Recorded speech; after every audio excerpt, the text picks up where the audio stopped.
আজ হলো সানডে, আর সানডে মানেই তো চিকেন বা মাটন প্রত্যেকটা বাড়িতেই হবে।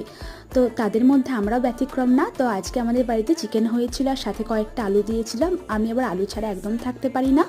দেন আমি রান্না করে স্নান করে নিয়েছিলাম, আর স্নান করে এখন রেডি হয়ে গেছি, যাবো একটা নাচের রিহার্সালে, যেহেতু সামনেই আমাদের একটা বড় শো আছে। আর বাড়ি ফিরে এখন লাঞ্চ করতে বসে গেছি। এখানে ছিল সাদা ভাত, ওল ভাতে আর পেঁয়াজ নিয়েছিলাম, আর চিকেন কষাটার কালার দেখেছো, জাস্ট অসাধারণ, খেতে কিন্তু ব্যাপক হয়েছিল। মা না অনেক কিছু রান্না করে, আমি খাই না বলে মার কিছুই দিতে চায় না। তো মা আজকে গুড়ের নাড়ু বানিয়েছিল, আর আমি এখানে নাড়ু বানাতে বসেছি, আর ম্যাডাম তো বসে বসে আমার সাথে এখন গল্প করছিল, কত রাজ্যের গল্প। সেসব গল্পের সাথে কোনো বাস্তবতার মিলই নেই। তো যাই হোক, এইসব গল্পগুলো শুনতে শুনতে আমি এখন নাড়ু বানাচ্ছিলাম। দেখো আমার সব কটা নাড়ু বানানো প্রায় হয়ে গেছে। আমি না সন্ধ্যার দিকে ভাবলাম নেল পলিশটা একটু চেঞ্জ করি, একটা নেল পলিশ বেশি দিন পরে থাকতে ভালো লাগে না, আর কালারটা এত বাজে হয়ে যায়, তাই নেল পলিশটা চেঞ্জ করে নিয়েছিলাম। ওকে, টাটা।